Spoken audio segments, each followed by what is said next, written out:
November 20th, 1944, 0547 hours.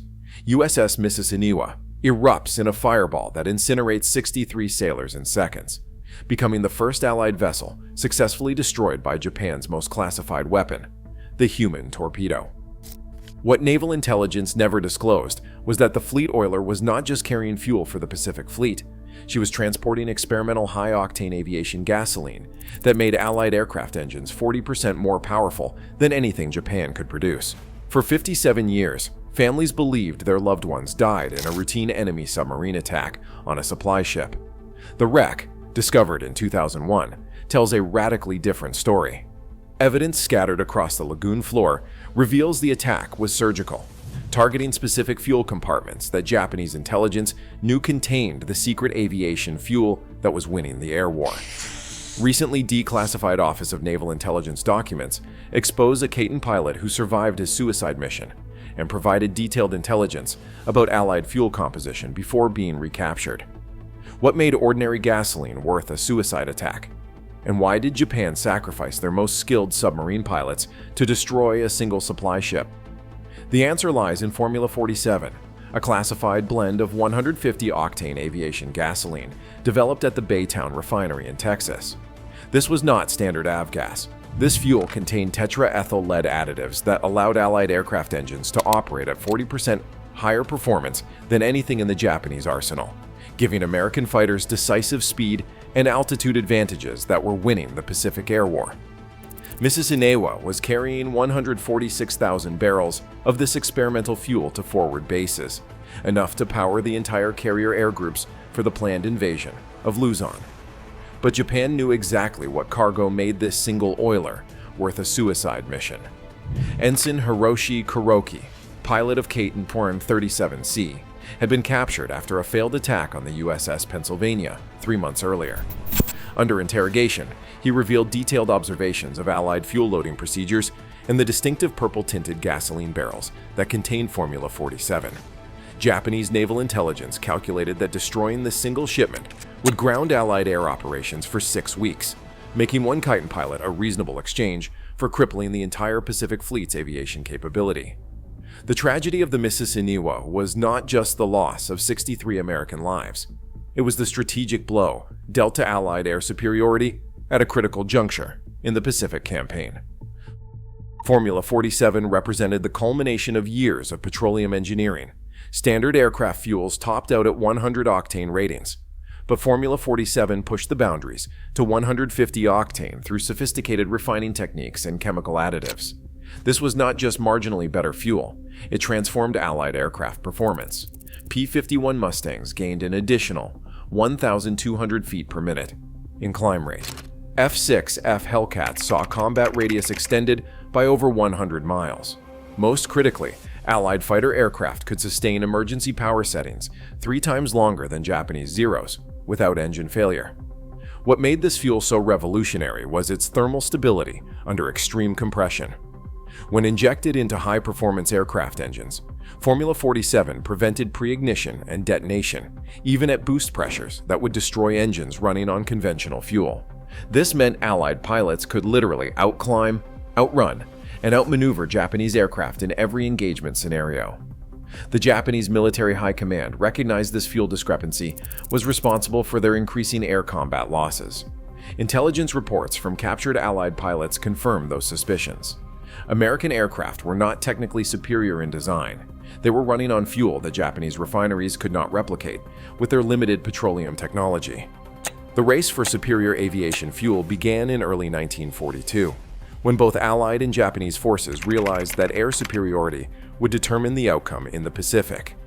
Standard 100-octane aviation gasoline had proven adequate in the war's early stages, but as combat intensified, engine performance limitations became apparent. Japanese Zero fighters initially maintained a performance edge, but by mid-1942, American intelligence discovered a critical Japanese vulnerability. Their petroleum refining capability could not match Allied technological advancements. In August 1942, the United States Army Air Forces contracted Baytown Refinery to begin development of aviation fuels exceeding 130 octane ratings. Initial experiments with tetraethyl lead additives showed promise, but thermal stability issues plagued early formulations.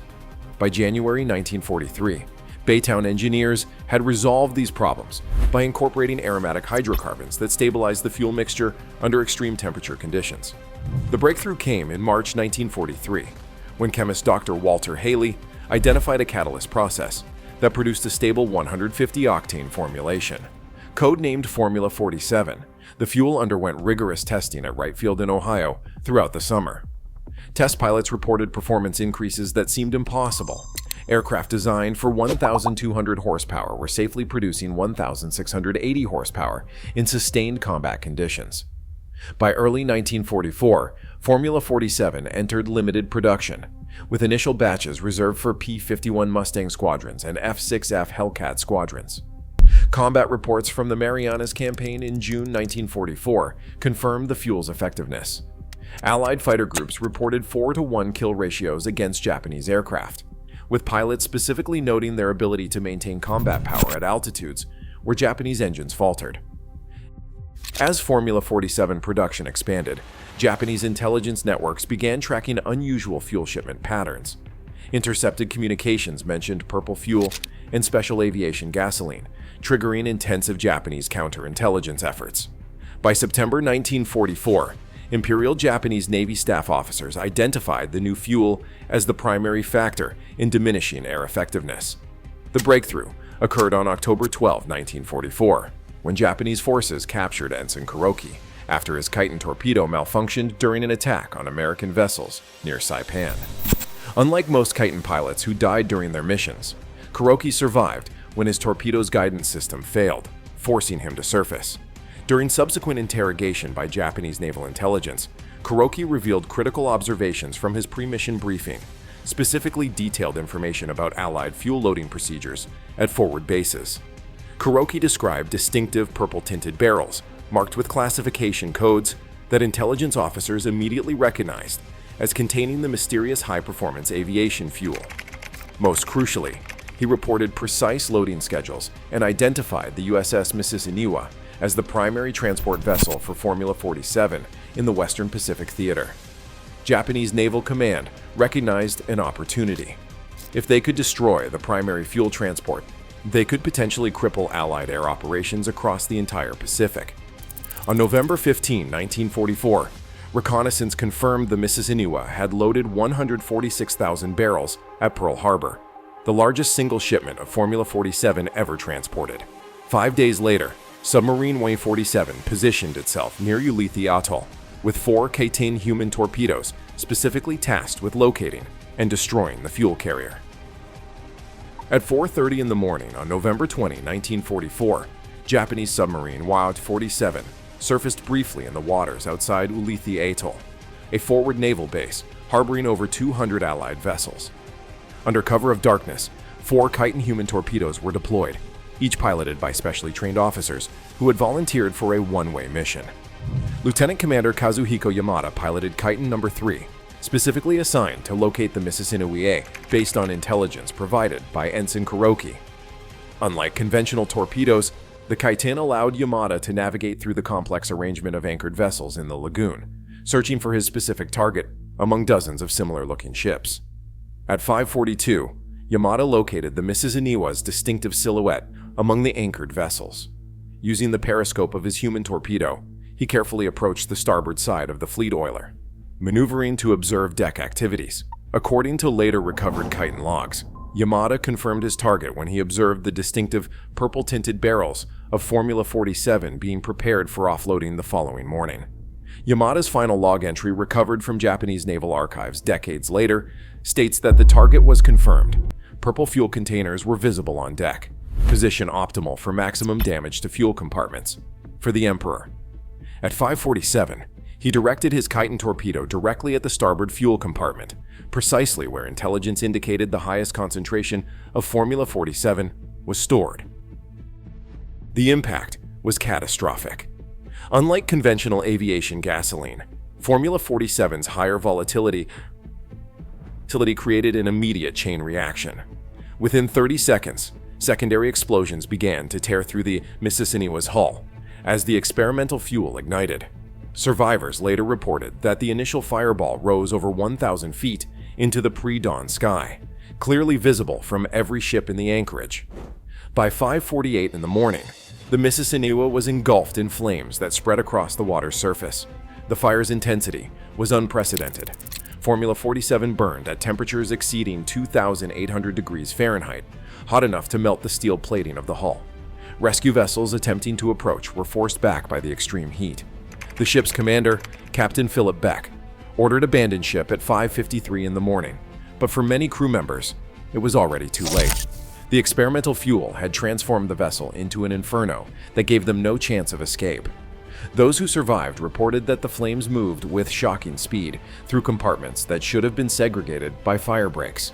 By 6 o'clock in the morning, approximately 146,000 barrels of irreplaceable high-octane fuel were burning on Ulithi's surface. The specialized additives in Formula 47 made conventional firefighting methods ineffective. Fire control vessels attempting to use foam suppressants discovered the fuel's chemical composition rendered their equipment useless. The Mississinewa continued to burn for nearly 5 hours. At 11:30, she finally succumbed to structural damage and sank, taking America's most important fuel cargo to the bottom of Ulithi Lagoon. With her went the immediate hope for maintaining AIR superiority in the upcoming Luzon campaign. Yamada's precision strike, guided by detailed intelligence on the fuel's storage location, had transformed what might have been a recoverable attack into a strategic disaster. In the aftermath, as survivor accounts were collected, one detail remained consistent. The fire that consumed the Mississinewa burned unlike anything the veteran sailors had ever witnessed, with unusual coloration and resistance to suppression that marked it as something other than conventional fuel. The loss of the Mississinewa and its precious cargo of Formula 47 had immediate and far-reaching consequences for Allied operations in the Pacific. Within 1 week, carrier air operations were reduced to 60% capacity, as commanders implemented strict fuel conservation measures. Aircraft were limited to essential combat missions only, with training flights suspended indefinitely. Admiral Chester Nimitz received the damage assessment report on November 23, 1944. The classified document, only declassified in 2003, stated, "Loss of Formula 47 shipment represents strategic setback of highest magnitude. Replacement production requires minimum 6 weeks. Recommend postponement of Luzon air operations until February 1945. Behind the scenes, a second crisis was unfolding. Naval intelligence realized that the precision targeting of the Mississinewa indicated a serious security breach. The investigation quickly centered on Ensign Kuroki's interrogation. How had Japanese intelligence extracted such detailed information about Formula 47 when most Allied personnel were not even aware of its existence? The Navy's response was swift and comprehensive. All documentation related to Formula 47 was immediately classified beyond top secret and removed from standard communication channels. The Office of Naval Intelligence established a counterintelligence task force to identify other potential security vulnerabilities in the fuel supply chain. Meanwhile, the families of the 63 sailors who perished received carefully worded condolence letters stating their loved ones had died in a routine enemy submarine attack on a supply vessel. No mention was made of the strategic importance of the Mississinewa's cargo or the targeted nature of the attack. The official Navy press release described the incident as one of several attempted attacks on auxiliary vessels. This deception extended to the highest levels of command. When questioned about the attack during a press conference, Admiral Nimitz characterized it as an unfortunate but not strategically significant loss. Behind closed doors, however, he was ordering the complete restructuring of aviation fuel transport protocols and demanding accelerated production of replacement Formula 47 supplies. The Japanese maintained their own silence about the attack's success. The Imperial Japanese Navy deliberately concealed the effectiveness of the Kaiten program to protect their intelligence gathering methods. Official communications referred only to successful special attack operations, without detailing the strategic fuel targeting that had made the mission so effective. The most significant fallout was the strategic delay in the Luzon invasion timeline. Originally scheduled for December 20th, 1944, Operation Musketeer was postponed until January 9th, 1945, giving Japanese forces critical weeks to strengthen their defensive positions. Military historians now estimate this delay cost thousands of additional Allied casualties during the subsequent invasion. For Formula 47 itself, security protocols became extraordinarily strict. The distinctive purple tint was removed to make the fuel visually indistinguishable from standard aviation gasoline. Transport was fragmented across multiple smaller shipments rather than concentrated in single vulnerable vessels. Most significantly, knowledge of the fuel's composition and performance characteristics was compartmentalized to prevent any single individual from understanding the complete formula.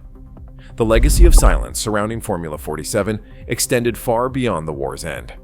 Even during the extensive naval history, documentation projects of the 1960s and the 1970s, the strategic importance of aviation fuel technology remained classified. Historians analyzing Pacific campaign timelines noted the curious operational pause following the Mississinewa's loss, but lacked the classified context to connect it to fuel technology. For nearly 6 decades, the full story of the Mississinewa's destruction remained obscured by classification and incomplete historical accounts. Then, on May 12, 2001, marine archaeologist Dr. Richard Gould located the wreckage in Ulithi Lagoon at a depth of just 120 feet. What began as a standard documentation of a war grave quickly transformed into a discovery, with far-reaching implications. The initial survey revealed blast patterns inconsistent with conventional torpedo damage. Unlike the random destruction typical of wartime shipwrecks, the Mississinewa showed evidence of precision targeting. The primary explosion point aligned exactly with the starboard fuel compartment where Formula 47 would have been concentrated, precisely the location Yamada had aimed for based on intelligence from Kuroki's interrogation. Dr. Richard Gould noted in his preliminary report that the damage pattern does not make sense for a conventional attack. This looks like someone knew exactly where to hit for maximum effect. The question is how they obtained that knowledge. The investigation deepened when chemical analysis of sediment samples from around the wreck revealed anomalous compounds. Laboratory testing identified residual tetraethyl lead concentrations far exceeding those found in standard aviation fuels. More tellingly, researchers discovered traces of aromatic hydrocarbons consistent with the specialized composition of Formula 47. The archaeological evidence prompted renewed interest from military historians. In 2003, a breakthrough came when previously classified Office of Naval Intelligence documents were released under the Historical Review Program. These included detailed reports on the Formula 47 development program and assessments of the Mississinewa incident that explicitly connected it to the experimental fuel. Most revealing was the discovery of translated Japanese naval intelligence files captured after the war, but never fully analyzed. These contain transcripts of Ensign Kuroki's debriefing, including his observations about purple-marked fuel containers and loading procedures that Japanese intelligence officers had correctly identified as related to high-performance aviation gasoline. Technical analysis of the wreck provided final confirmation. Metallurgical examination of hull fragments showed evidence of extremely high-temperature combustion, temperatures consistent with the known thermal properties of Formula 47, but impossible for standard aviation gasoline to achieve. The culmination of this research came in 2007, when the USS Mississinewa Survivors Association finally received a comprehensive briefing on their ship's strategic importance. For the first time, surviving crew members and the families of those lost learned that their vessel had been carrying one of the war's most valuable technological secrets, a fuel that had transformed Allied air combat effectiveness. James Hennessy, a 93-year-old survivor, expressed what many felt. He said that they always knew something was not right about how she burned. Now I understand why the Navy kept us quiet all these years. We were not just carrying fuel. We were carrying the secret that was winning the air war. The most poignant revelation came from forensic examination of crew quarters. Personal effects recovered from the wreck included a letter,